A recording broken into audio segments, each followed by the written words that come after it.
पांडवों को जब 13 वर्षों का वनवास मिला तो उनके सामने सबसे बड़ी समस्या भोजन थी। वनवास के दौरान पांडवों के पास कई ऋषि मुनि भी आया करते थे और ऐसे में उनके लिए भोजन की व्यवस्था करना मुश्किल हो रहा था। ऋषि मुनियों को बिना भोजन के भेजना भी अपमान के समान था। ऐसे में द्रौपदी ने युधिष्ठिर से कहा कि वे इस समस्या का समाधान करें। तब युधिष्ठिर ने जल में खड़े होकर कई दिनों तक सूर्यदेव की तपस्या की। युधिष्ठिर को सूर्य से इस संबंध में पूजा करने की तरकीब धौमी ऋषि ने सुझाई। युधिष्ठिर की तपस्या देख सूर्यदेव ने प्रकट होकर समस्या के बारे में पूछा।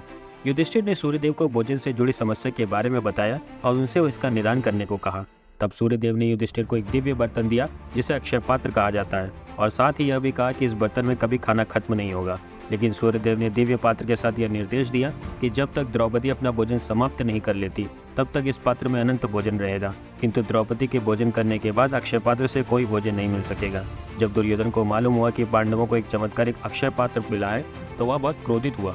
दुर्योधन ने ही फिर साजिश करके दुर्वासा ऋषि को पांडवों के पास ऐसे समय भेजा था जब द्रौपदी भोजन कर ले, जिसके बाद अक्षय पात्र से कोई भोजन न मिल सके।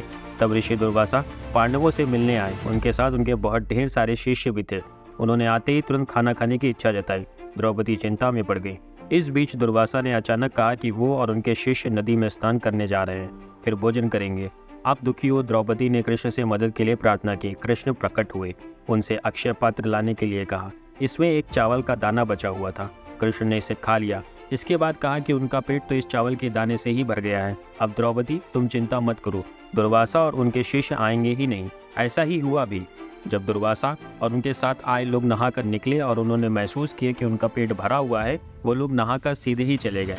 जब पांडवों ने अपने 13 वर्ष के वनवास को पूरा किया तो अक्षय पात्र उनके साथ महल में आ गया।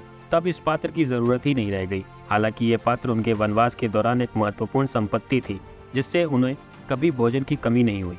जाहिर सी बात है कि उन्हें तब अक्षय पात्र की जरूरत नहीं रह गई थी, लेकिन चूंकि ये चमत्कारिक पात्र उन्हें सूर्य से मिला था, लिहाजा ये ईश्वरीय आशीर्वाद का प्रतीक भी था। उन्होंने इस पात्र को महल में सजाकर सुरक्षित रखा।